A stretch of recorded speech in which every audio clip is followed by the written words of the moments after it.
Bien, hoy vamos a hablar de evaluación diferida, ¿sí? Que es, en inglés se llama lazy evaluation, evaluación diferida, perezosa, es otra traducción también válida. Evaluación quizás de otra manera, podemos decirlo en términos más coloquiales, porque lo que plantea es que a diferencia de cómo se va evaluando el código en otros paradigmas, en otros lenguajes, acá se hace de una manera distinta, que a veces no se nota la diferencia porque el resultado final es el mismo, pero la forma en que se llega a ese resultado es otra y hace que en algunos casos sea importante. Nos va a permitir, entre otras cosas, manejar listas infinitas. ¿Sí? Pero antes de listas infinitas, veamos exactamente de qué se trata esta evaluación diferida. Ahí tengo abrí una terminal de Haskell sin ningún código asociado, así que tenemos simplemente las bibliotecas nativas del lenguaje y somos, por ejemplo, una función take, de la cual ya hemos hablado alguna vez, a ver si ahí se ve más grande.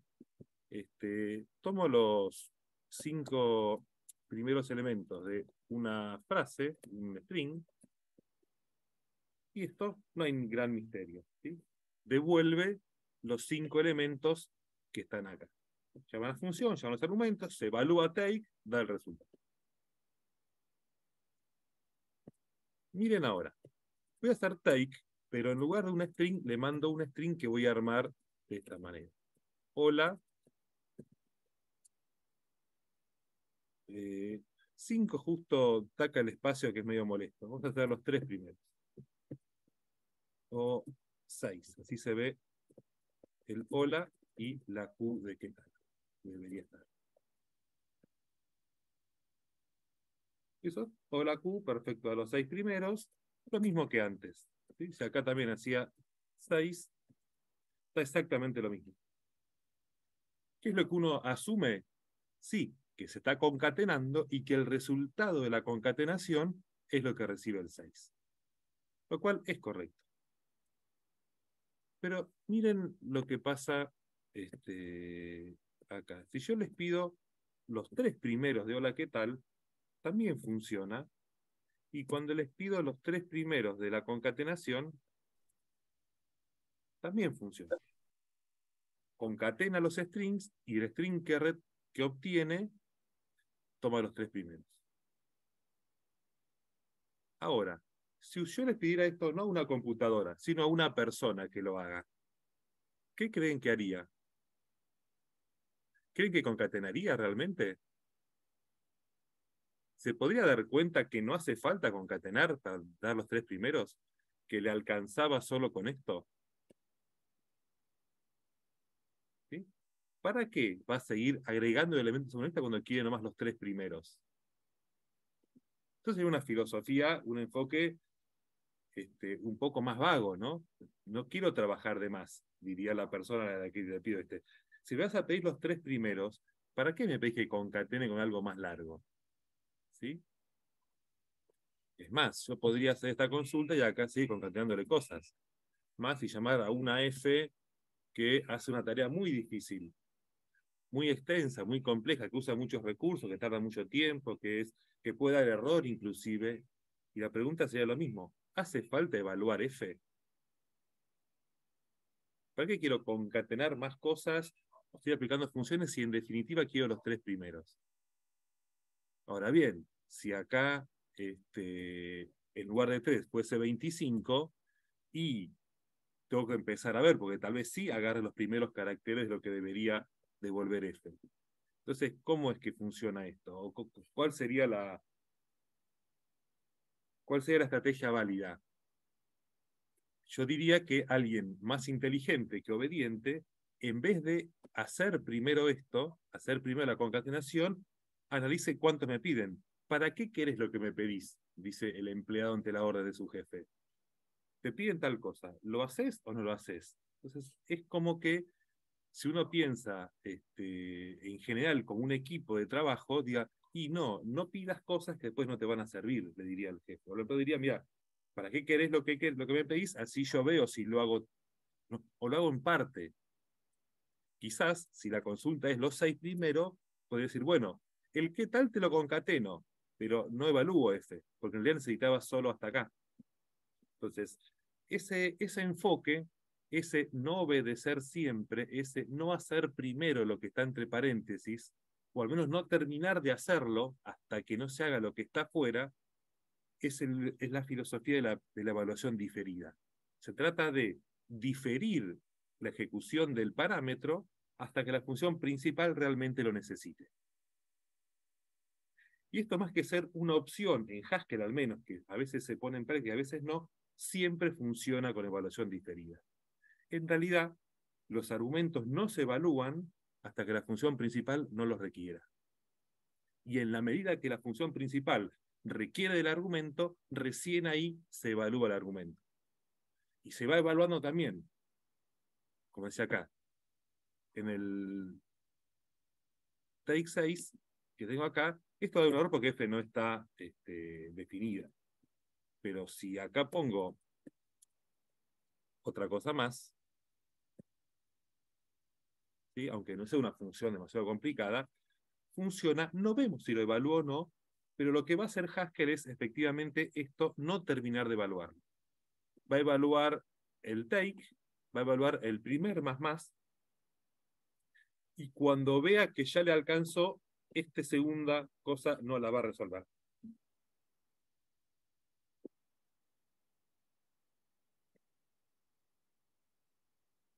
Entonces, si bien el resultado no cambia, no trabaja de más. ¿Sí? La filosofía, repito, de Haskell es ir evaluando solo cuando sea necesario. Todo argumento que se recibe, hasta que no sea imprescindible, que no haya más remedio, porque la función principal no lo requiere, no evaluarlo. Entonces, repito, o bien ahorra trabajo, que no es lo más importante, y a veces cosas que darían error o que serían infinitas, no termina de ejecutarlas. Les pongo un ejemplo con números para que se vea alguna diferencia. Después podemos hacerlo como nosotros hicimos hace unas semanas atrás, la función potencia. Por ahora voy a usar la función estándar, que va a pasar lo mismo. 4 elevado al cuadrado da 16. Pero dijimos que 10 elevado a la 0 da 1.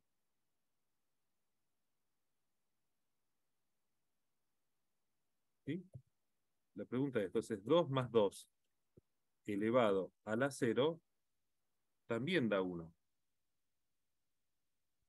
Uno se puede preguntar, ¿para qué hacer la suma? Si ya sé que me va a dar 1. En realidad, en las matemáticas tenemos este caso que también da 1 en Haskell. Fíjense que no sé si es correcto del todo, pero da 1. Y vamos a intentar, vamos a ver a prueba la potencia de Haskell. 2 dividido 0. Miren lo que da, infinity, la división por 0.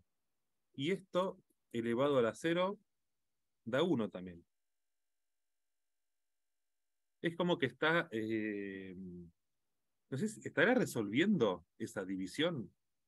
¿Estará realizando esa tarea? Para verlo mejor, vamos a verlo con una función nuestra. En lugar de usar la potencia básica, vamos a hacer esto la función potencia. Potencia base exponente es igual a... Tenemos una solución recursiva que hicimos hace un par de semanas. Vamos a poner acá el caso de que cualquier base al exponente 0 es 1. Y acá es base por... sí, base por potencia de la base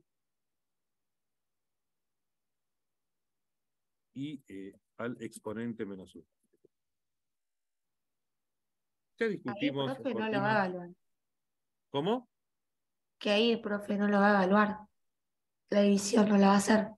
Bien, a eso vamos. La potencia, vamos a la versión básica que es solo para positivos, potencias, como les decía, positivas y enteras. ¿Sí? Vamos a probarlo. Este archivo se llama autos porque tiene... No, ya estoy en HSI. Tengo que salir, esperen que... lo había cargado sin el archivo porque no necesitaba, ahora que yo necesito, lo cargo, se llama autos. Ahora sí. Autos.hs. Perfecto. Tengo la función potencia. Potencia 23 a la 0 da 1. Potencia de 2 dividido 0 a la 0 da 1. Entonces, con mi función pasa lo mismo. Esta cuenta no la está resolviendo. Y acá, viendo el código, podemos ver por qué no la resuelve. Porque para evaluar esta ecuación, que es la primera que necesita hacer, ¿cómo sabe si entra por acá o no entra? Tiene que comparar esto con 0. Entonces, el segundo argumento sí requiere evaluarlo, porque para saber si machea con 0 requiere evaluarlo, pero esta expresión de acá, el 2 dividido 0, no le hace falta. De hecho, machea contra acá y cuando devuelve 1. Entonces, fíjense que para esto no necesitó evaluar en absoluto ese parámetro, porque devuelve 1 sin usar base acá de vuelta. En la otra sí, porque tiene que llamar a potencia, tiene que multiplicar y en el momento lo va a evaluar. O sea, cuando sea cualquier otro número, si es 2 a la 0 a la 3, ven ahí, lo evaluó y le dio infinito y de alguna forma, multiplicando infinito, le dio de vuelta infinito. Pero lo resolvió. Vamos a ver un caso aún más burdo, un caso que realmente dé error. ¿Sí? Tengo una función precio. ¿Sí? El precio de la papa es 20 y el precio del tomate es 100. Una función incompleta a propósito. Yo puedo llamar acá el precio de la papa y me da 20, pero si llamo al precio del perejil, me da un error. Entonces, si ahora llamo la función potencia y le paso acá el precio del perejil,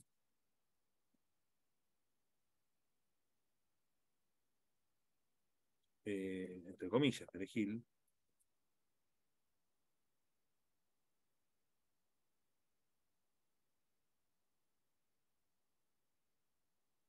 ¿En bueno, serio lo era evalúo. cero?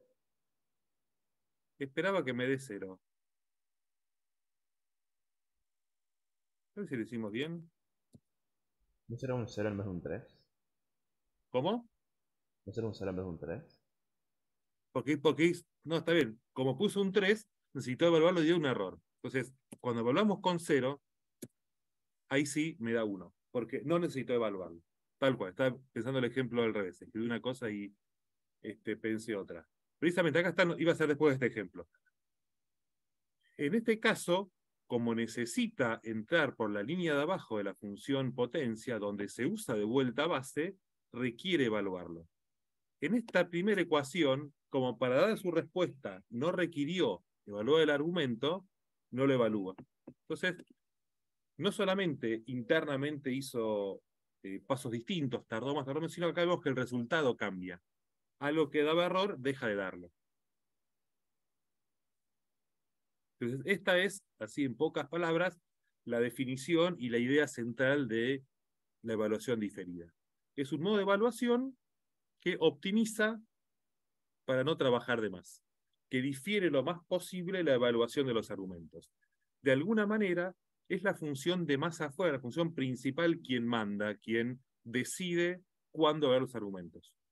Por más que tenga paréntesis precedencia, la precedencia indica quién va a ser argumento de quién, pero el orden de evaluación está dado siempre. Primero la función principal y el argumento recién cuando sea imprescindible. Cuando no tenga más remedio que evaluarlo, ahí lo evalúa.